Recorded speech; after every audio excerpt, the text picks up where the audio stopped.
Hello friends, the haunting story in Hindi में आप सभी का स्वागत है। कैसे हैं आप सब? मैं उम्मीद करती हूँ आप सब बहुत अच्छे होंगे। फ्रेंड्स, मेरे इस चैनल को आपके भरपूर प्यार और सपोर्ट की ज़रूरत है, तो आप मेरा चैनल सब्सक्राइब कीजिए और बेल आइकन दबाना बिल्कुल भी ना भूलें, ताकि मेरे हर स्टोरी की नोटिफिकेशन आपको मिलती रहे। अब आते हैं अपनी आज की स्टोरी पर। आज की कहानी एक नन मार्था की है। मार्था की उम्र महज 40 वर्ष की थी, मगर वो सभी नन में से सबसे मुख्य नन थी। मार्था बहुत ही दयालु स्वभाव की साफ दिल इंसान थी। वो ज़रूरतमंद लोगों की मदद करती थी। मार्था अपना पूरा समय लोगों की सेवा में व्यतीत करती थी। वो चर्च तो संभालती ही थी, साथ ही साथ वो एक ट्रस्ट भी चलाती थी, जिसमें वो असहाय, मजबूर और गरीब ज़रूरतमंद लोगों की मदद कर उनके जीवन का सहारा बनती। मार्था करुणा और दया से भरी हुई महिला थी। वो बच्चों से बहुत प्यार करती थी। मार्था के इसी स्वभाव के कारण सभी उसकी बहुत इज्जत करते थे। एक रात मार्था चर्च से निकल ही रही थी कि अचानक बहुत तेज तूफान आ गया। थोड़ी देर बाद तूफान के साथ साथ मूसलाधार बारिश भी शुरू हो गई, इसलिए मार्था चर्च में ही रुक गई। कुछ ही देर बाद मार्था को किसी बच्चे की रोने की आवाज़ सुनाई पड़ी। बच्चे की आवाज़ सुनकर मार्था इधर उधर देखने लगी कि आखिर ये आवाज़ आ कहाँ से रही है। जब मार्था चर्च के गेट पर पहुंची तो उसने देखा कि किसी ने एक बच्ची को चर्च की सीढ़ियों पर छोड़ दिया है। उस बच्चे को वहाँ इस तरह सीढ़ियों पर पड़ा देख मार्था को बहुत दया आ गई और उसने उस बच्ची को गोद में उठा लिया। अगले दिन मार्था ने सारी बातें चर्च के प्रीस्ट को बताई। उस प्रीस्ट ने पुलिस स्टेशन जाकर शिकायत दर्ज करा दी। शिकायत दर्ज कराने के महीनों बाद भी जब कोई भी उस बच्ची की खोज खबर लेने नहीं आया, तब सभी ने उस बच्ची को अनाथ आश्रम में डालने का निर्णय लिया। मगर मार्था इस निर्णय से खुश नहीं थी। उसने इस निर्णय का विरोध किया। सभी के बहुत समझाने के बाद भी मार्था इस बात के लिए राज़ी नहीं हुई और उसने इस बच्ची को गोद लेने का फैसला किया। मार्था के इस निर्णय पर सभी बहुत हैरान हुए, मगर सभी मार्था के स्वभाव से वाकिफ थे, तो किसी ने भी इस निर्णय का विरोध नहीं किया और आखिरकार मार्था ने उस बच्ची को गोद ले लिया।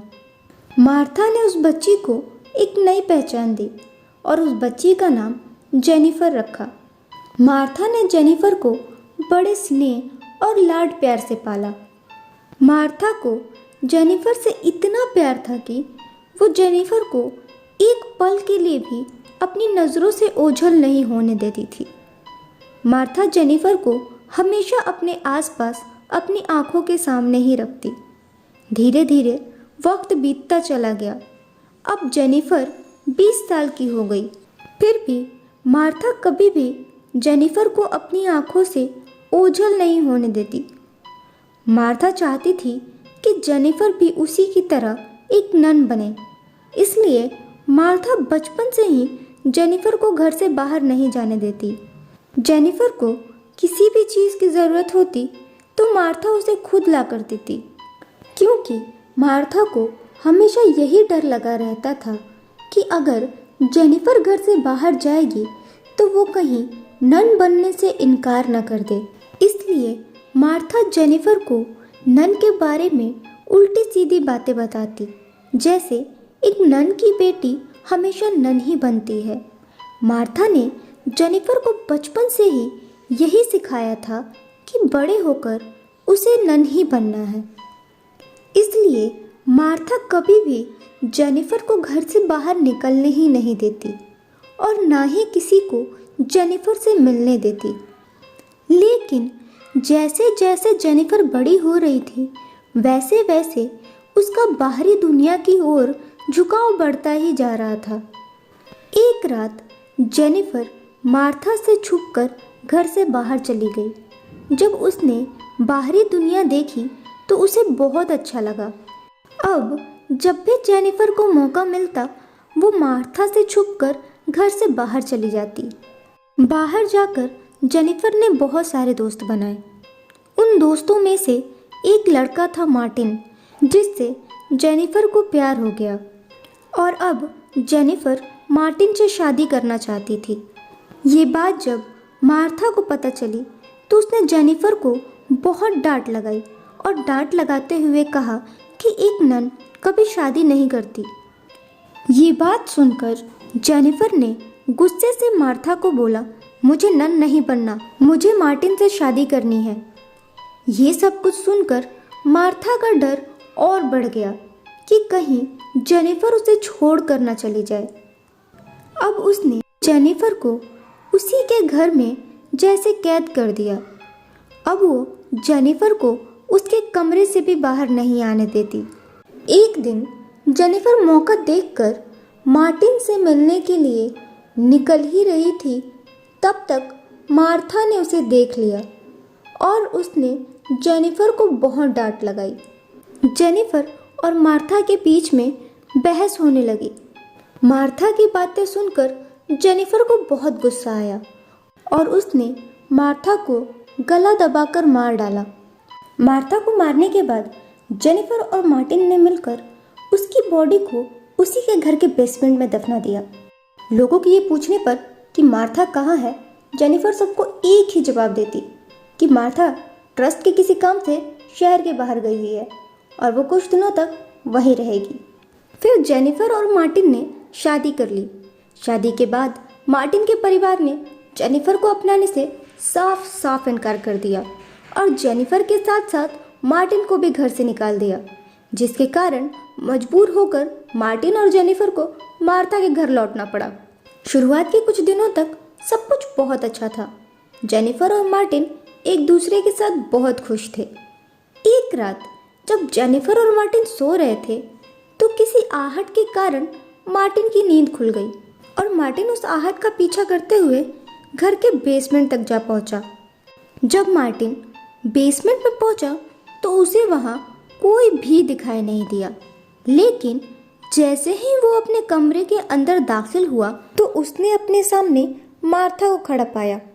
मार्था को यूं अपने सामने खड़ा देख मार्टिन को तो जैसे सदमा सा लग गया और वो वहीं बेहोश होकर जमीन पर गिर पड़ा। जब मार्टिन को होश आया तो उसने सारी घटना जेनिफर को बताई। जेनिफर ने इसे मार्टिन का वहम बताते हुए उसे आराम करने की सलाह दी, लेकिन उस घटना के बाद मार्टिन को हर जगह बस मार्था ही दिखाई पड़ती। उसे ऐसा लगता कि जैसे मार्था एक साए की तरह उसके पीछे चल रही हो और धीरे धीरे मार्टिन की मानसिक हालत खराब होती चली गई। एक दिन जब जेनिफर मार्टिन के कमरे में गई तो उसने मार्टिन को उसी के बेडरूम के पंखे से लटका हुआ पाया। इस घटना के बाद जेनिफर भी बहुत डर गई। जेनिफर को भी आए दिन घर के बेसमेंट से किसी के चलने की आहट सुनाई देती, मगर वहां पहुंचने पर उसे कोई भी दिखाई नहीं देता। इन सारी घटनाओं से जेनिफर बहुत ज़्यादा डर गई, मगर अभी तो ये सिर्फ शुरुआत थी। अब जेनिफर को भी ऐसा लगता जैसे कोई साया उसके पीछे पीछे चल रहा हो। एक दिन जेनिफर को उसके बेडरूम में मार्था दिखाई दी। मार्था को देखकर जेनिफर बहुत डर गई और वो वहाँ से भागने की कोशिश करने लगी, मगर घर के सारे खिड़की और दरवाजे खुद ब खुद बंद हो गए। अब जेनिफर चाहकर भी घर से बाहर नहीं जा सकती थी। थोड़ी देर बाद उसने मार्था को अपने सामने पाया। मार्था ने जेनिफर से रोते हुए पूछा कि आखिर मैंने ऐसी क्या गलती की जो तुमने मुझे मार डाला। जेनिफर ने मार्था से अपनी गलतियों की माफ़ी मांगी, लेकिन मार्था गुस्से से आग बबूला हो गई और उसने जेनिफर को वहीं उसके बेडरूम में पंखे से लटका दिया, जैसे उसने मार्टिन को लटकाया था। ये थी आज की स्टोरी। आपको आज की स्टोरी कैसी लगी हमें कमेंट्स में ज़रूर बताइएगा। फ्रेंड्स, अगर आपके पास भी कोई ऐसी इंटरेस्टिंग स्टोरी या फिर कोई ऐसा एक्सपीरियंस रहा हो जो आप हमारे साथ शेयर करना चाहते हैं, तो आप अपनी स्टोरी हमें हमारी मेल आईडी पर लिख भेजिए, जिसकी डिटेल्स डिस्क्रिप्शन में है। हमें आपकी भेजी हुई जो भी स्टोरी अच्छी लगेगी उसे हम अपने व्यूवर्स को ज़रूर सुनाएंगे। अब मैं आपसे मिलूंगी अगली स्टोरी में। तब तक के लिए अपना ख्याल रखें और कोविड से बचने के लिए ज़्यादा से ज़्यादा समय अपने घर में ही रहें। Thank you.